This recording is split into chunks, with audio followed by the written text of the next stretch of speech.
1137 ईस्वी, एक ऐसा दौर जहां दुनिया तलवारों से चलती थी और इंसाफ भी ताकत के आगे झुक जाता था। इसी दौर में पैदा हुआ एक बच्चा, सलाहुद्दीन अय्यूबी। किसी को नहीं पता था कि ये बच्चा आगे चलकर इतिहास का रुख बदल देगा। जहां बाकी बच्चे खेलते थे, वो चुपचाप बैठकर बातें सुनता था।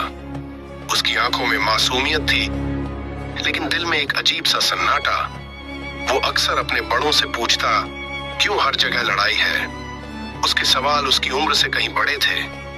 एक दिन उसने पहली बार सुना, जेरूसलम, एक ऐसी जगह जो मुसलमानों के लिए बेहद खास थी, लेकिन अब वो उनके हाथ में नहीं थी। ये सुनकर उसका दिल जैसे टूट गया। वो रात जब वो सो नहीं पाया, उसके दिमाग में बस एक ही ख्याल था, अगर वो हमारी है तो हम उसे वापस क्यों नहीं लेते? उसकी आंखों में आंसू थे, लेकिन अंदर एक आग जल रही थी। एक मासूम दिल, लेकिन दर्द बहुत गहरा। उस रात उसने एक सपना देखा, एक ऊंची मीनार जहां से अजान की आवाज आ रही थी। लोग रो रहे थे और एक सुल्तान खड़ा था। जब वो पास गया, वो सुल्तान खुद वही था। वो सपना नहीं था, वो उसका मकसद था। सुबह होते ही उसने खुद से एक वादा किया, मैं बड़ा होकर बैतुल मुकद्दस को आजाद कराऊंगा। कोई गवाह नहीं था, कोई तालियां नहीं थी, लेकिन आसमान गवाह था। उस दिन एक बच्चा बड़ा नहीं हुआ, एक कहानी शुरू हुई, एक ऐसा सफर जिसमें तलवार भी होगी, आंसू भी होंगे और इंसाफ भी। और यही बच्चा आगे चलकर बनेगा सलाहुद्दीन अय्यूबी। कुछ कहानियां पैदा नहीं होती, वो दर्द से जन्म लेती हैं। वक्त बदला, बचपन पीछे छूट गया, लेकिन एक चीज नहीं बदली, उसका मकसद। सलाहुद्दीन अय्यूबी अब जवान हो चुका था, लेकिन उसके दिल में अभी भी वही दर्द था। जहां लोग दुनियावी कामों में लगे रहते थे, वो हर वक्त अपने रब से जुड़ा रहता था। उसकी कोई नमाज कज़ा नहीं होती थी। रातों को उठकर वो सजदे में रोता था। उसने अपनी आंखों को भी पाक रखा, न कभी हराम देखा, न दिल को भटकने दिया। उसकी जिंदगी में इबादत ही सबसे बड़ी मोहब्बत थी। उसके दिल में ताजदारे मदीना के लिए ऐसी मोहब्बत थी कि जब भी उनका जिक्र आता, उसकी आंखें भर जाती।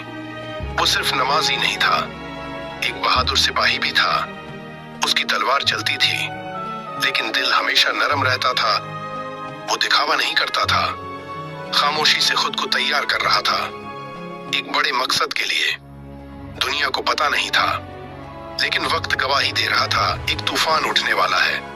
जब इरादे साफ हों, तो अल्लाह रास्ते खुद बना देता है। अब वो एक आम इंसान नहीं रहा, सुल्तान बन चुका था। न कपड़े बदले, न दिल बदला।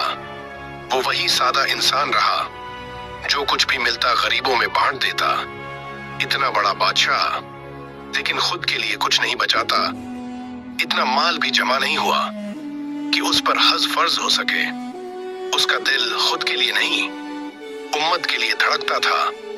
वो गरीब नहीं था, वो सबसे अमीर था, क्योंकि उसके पास दिल था। वक्त आ चुका था, एक तरफ लाखों की सेना, दूसरी तरफ यकीन। जंग से पहले उसने दुआ की, तलवारें टकराईं, धरती कांप उठी। उसने पीछे हटना नहीं सीखा था। उसकी जाबाजी और हौसले को देखकर दुश्मन घुटनों पर आ गया।